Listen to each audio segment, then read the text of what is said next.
Do you want to speak English? If yes, let's have a look. Là đáp hiểu ngay chung mình tới na cái ka video one of glad ban share lem shaki per log.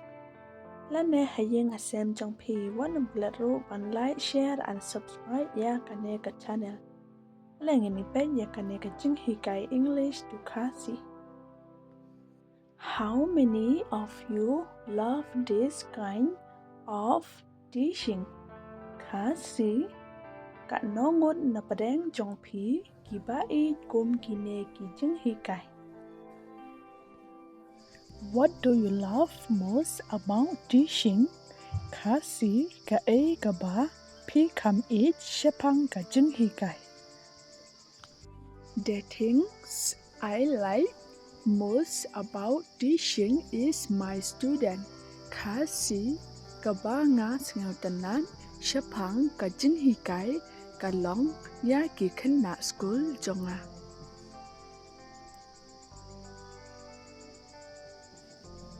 How do you love teaching?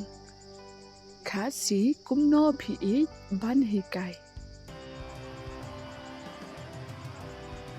Transform your classroom into a place you love to be. Kasi penkala ya ka kamra class trong pi sha ka chaka ka ba pi e bandan. Never stop learning, growing and trying new things. Kasi wat sange banang bat ban tip ban he ban san bat ban persang ya ka e ka ba thamai getting to share things I love. Kasi yo lad ban ya sam ya ka e ka ba ngi i. Speech inspire me a lot. Kasi ka jengkren ka ai men sen shibon yanga. Everyone has their own dreams. Kasi man la uway pa uway udon la kijong kijing personal. What makes you successful in life? Kasi ka ai ba penlong ya pi ba pin job ha ka jing im jong pi. They have their own mission and vision. Kasi kidon la kijong kijing thmu but ka jing yo i. Life is hard. Kasi ka jing im ka long ka ba e.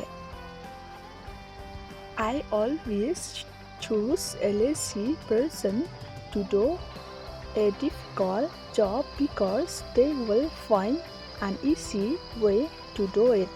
Kasi ngajet barabor da kibriu kibajai to ban le ya kikam kiba e namar kinwat ya kilinti ni kabajang ban le. A little learning is a dangerous thing. Kasi ka jing tip ka ba khendian ka long ka ba ma. How many of you love to support our people? Kasi ka nongot na padeng jong pi ki ba i ban kershan ya ki priu jongi. While there is life, there is hope. Kasi kat badang sa kamen sim dan ka jing kermen. I want to see what happens if I don't give up. Kasi nga kwa ban yo i ka ai ka ban chia la da ngam kan ran den no. In our life, what we really want will never come easy. Kasi ha ka jing im jongi ka ai ka ba ngi kwa. E kan wan da ka ba su. What comes easy won't last long and what lasts long won't come easy. Kasi ka ai ka ba wan da ka ba sok kan ne slam but ka ai ka ba ne slam kan wan da ka ba sok. Don't forget like, share and subscribe. See you in the next video. Bye.